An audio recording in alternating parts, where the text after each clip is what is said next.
Assalamu alaikum bandiraɓe hettiyankoɓe yeɓiyankoɓe Ayaw Pindi TV bisimilla mon e roɓɓindu jayndeli moɗon weltare min dañte kala saaha huccidde mon noon kadi min dañiri weltare oɗo subaka alhamisa hande ko yiɗon yo Allah waɗanen jaam goto foof salminama e inde ko noon manama e jettode seeɗenɓe men jettaka e laal gotol calminama juura berta juuɗe ñaga duwaw yuppa e Sénégal e aduna foof oɗon borosa holluden caggal jaam duumo e nder leydi meɗen Sénégal ɗum noon hettiyankoɓe yeɓiyankoɓe dañde weltare kadi huccidde mon e oɗo subaka ɗum noon arde tan ko ɓuuri tengtude e jayndeli ɗi ene jeeya hanki Barthélémy Dias huccittuno e ɓeɓe ganduɗa kamɓe goni ñawoɓe ɗum noon kanko journoji ɗi walla mbiyen jayndel ɗi oɗo subaka ne wawi wiyede ko ɓuuri hen hewde ko kanko dawri ha tengte gardiɗo leydi ndi e gouvernement kesso mo ganduɗa oɗo saaha kay nani haale muɗum e ɓiɗɗo debbo mo ganduɗa waranoma toon to diwan mo Tambacounda ma en gar hen saabu wonko fuɗɗi labtude hen ko joni joni won so Allah lamɗo jaaɓi noon tigui kuntitere ne jayne laase oɗo subaka noon ari tan ko e manda mo ganduɗa ete mo Barthélémy Dias ɓe mbi manda mo Barthélémy Dias kay oɗo saaha kay ne wawi wiyede nane tan e danger mana nane jamma mo suwata wedde saabu ɓe mbi ko mandaji makko joguiɗi so ñawore nde tellima ne wawi dañde caɗele ɗum woni ko jayde laas dawre oɗo subaka ɗum noon ko hanki tan nde anda kanko Barthélémy Dias nde ɓe mbiyete omo foti lelade duuɓi ɗiɗi kono lebbi jeegom mo leloto hen ɗum noon koko ganduɗa yete o lelinomo ɗum ha paari oɗon condamnation ne wawi addude caɗele kay e tan ɗo woni ɗo walla mbiyene jonde makko oɗo saaha ha joni garene 24 heures noon oɗo subaka kañum ari tan ko ha joni e konguɗi walla mbiyen Barthélémy Dias e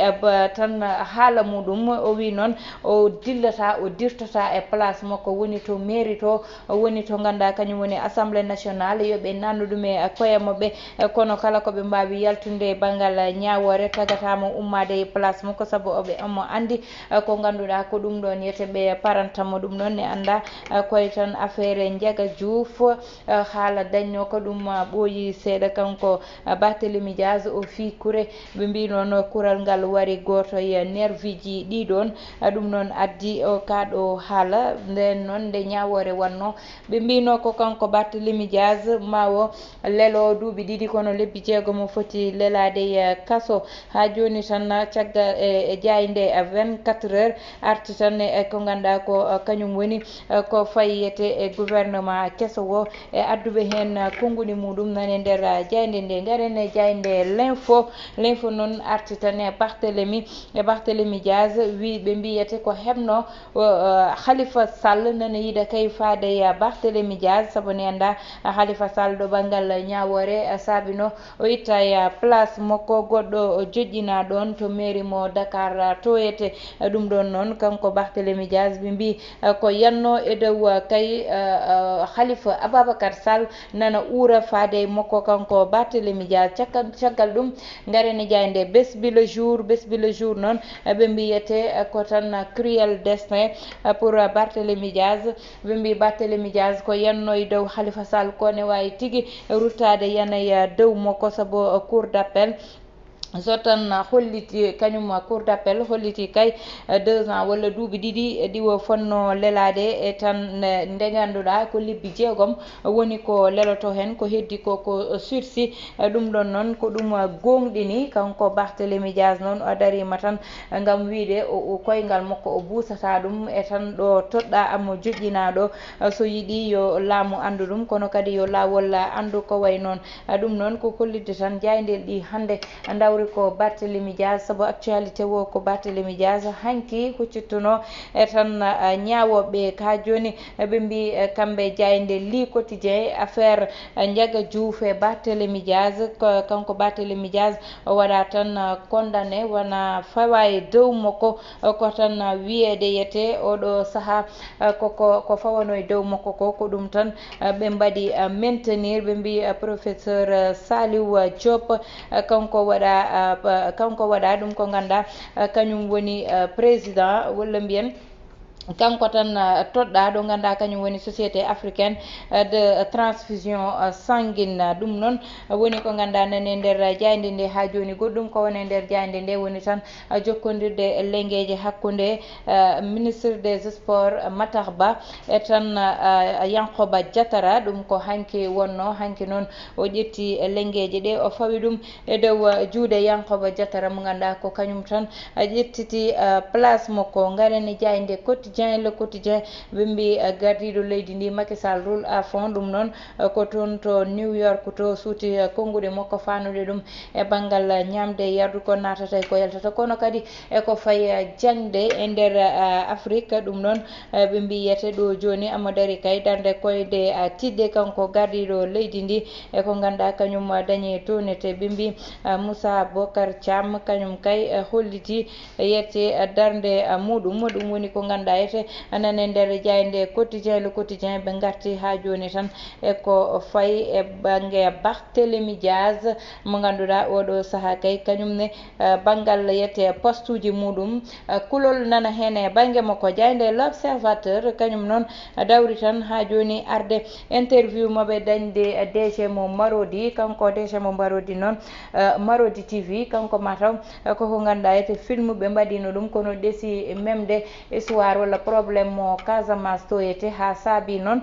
kamɓe ɓe mbi oɗon film watte censuré kanko DG o noon o wi ɓe mbatta ko tommi walla ko ɓuuri million ngaji capannayyi e film ha gayno film o ne waɗe censuré ɗum tagani ɓe ummade saabu so film o dogani ɗo e nder leydi meɗen Sénégal maɓe ƴewno ɓe mbaɗi ha film o doga banggue goɗɗo ɗum woni yete konngudi makko kanko DG mo Marodi TV ha joni tan garene Macky président Macky Sall ɓe mbi Macky Sall oɗo saaha kay fayi tigui e banggal maje kadɗe ɗe ɗum noon ko tan wallideɓe e ɓeydude kaɓirɗe moɓe tottudeɓe avion mo ganduɗa yete ko wawde tan faade walla wade wallideɓe wawde wallideɓe e nder ligguey moɓe ɓe garti ha joni e haala Barthélémy Diaz kamɓe jayde l'observateur gayande jayde enquête loski oɗo subaka fane gardiɗo leydi ndi on ji omo jooɗi omo jogui téléphone omo tukke nofru ɓe mbi noon oɗo saaha kay Macky nana yiilo hoore muɗum saabu hewɓe e nder landa o ko tan jippinaɓe kono kadi heddiɓe ɓe yete koko ɓe ganduɗa yete ɓeɗo guittama ene wawi wiyede dal woni koye lawƴude to banggal taariɓe mo to banggal gouvernement o eko way noon saabu ɓe mbi kanko Seydou Gueye noon e Oumar Gueye e tan Oumar Gueye ɓe guittama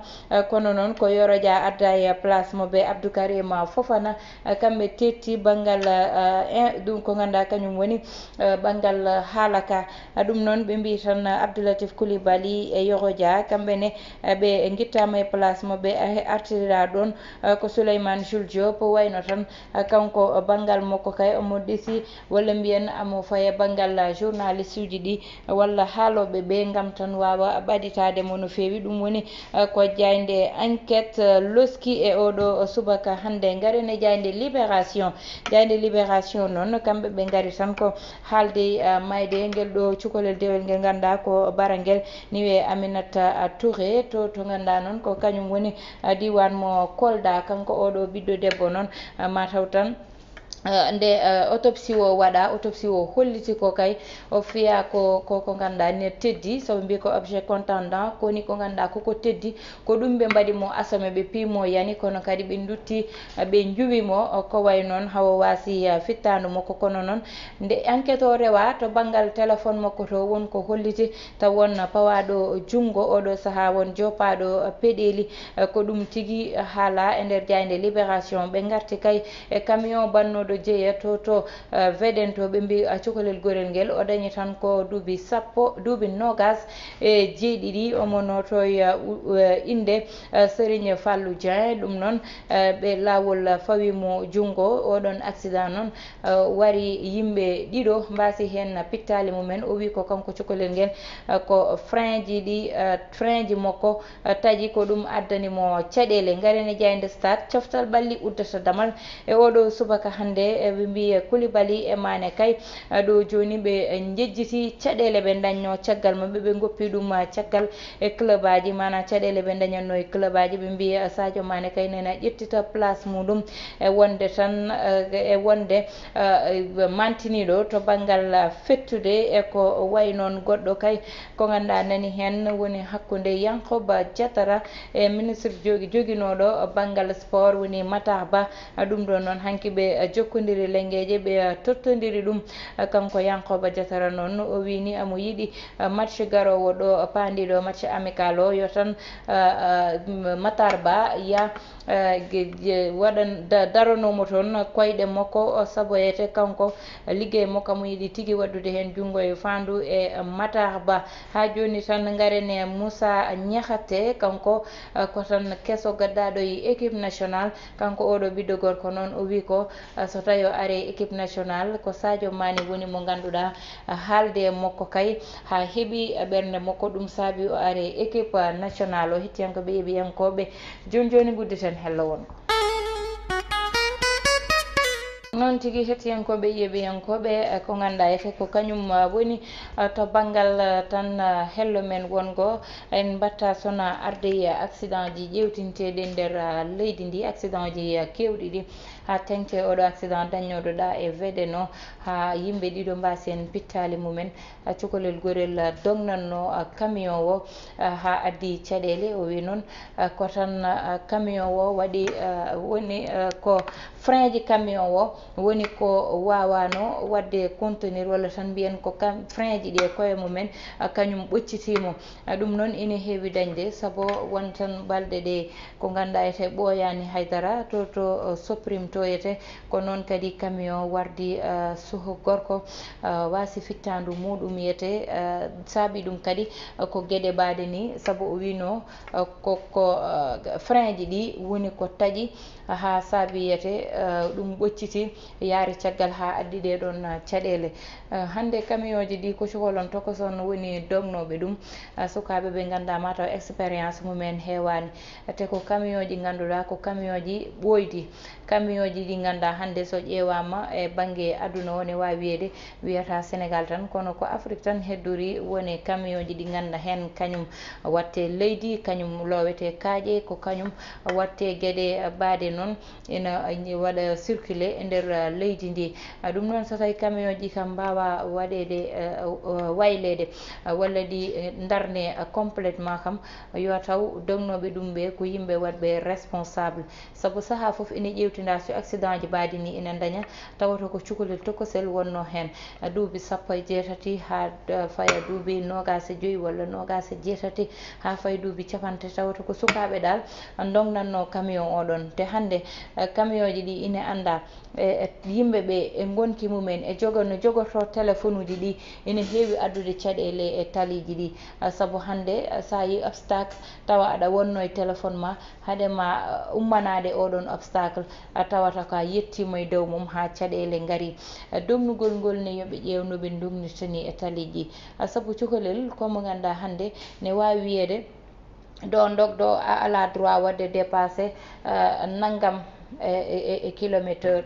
tawa so ari ha ɗon kañum ko ɗum wirtoto hande ƴewtide eko way noon e kadi wasde andude code de la route ɗum foof ko hen jeeya saabu wonɓe ganda ko hande finde ina gona e camion ji ɗi ina liggo hen ina nokka leydi ina waɗa noon saaha foof mbiyeɗa ƴettu camion o wanni abbindum to abbindum ga ha wawa dognude tawa janggani code de la route anda ko woni lawol anda taliji ɗi no yaari ha fina fawoye dow taliji ɗi ɗum heewi fo addude caɗele ɗum foof ko namni ko enquête aji namni ko ɓaɗade ɗum namni ko toppitade ɗum ha ande ɗeɗo caɗele holko saabi ɗum saabu accident ji keewi e nder balɗe 15 walla e nder balɗe 18 ko timmi yimɓe 40 mbasa pittali mumen e accident ji hettiyankoɓe yeeɓiyankoɓe noon ɗum ɓurti muusi yo ɗum ummane yo Allah waɗanen jammi kisal koye ɗi konngudi goddeten ruɓɓini ƴaydeli meɗen e oɗo subaka alhamisa hannde tottude wonade gongol so Allahu lamɗo jaaɓi bani monde Baysata Ndiaye wonno heɗonene banggal caméra ko Mansour Sow walla cate wondude Ibrahima Thiambane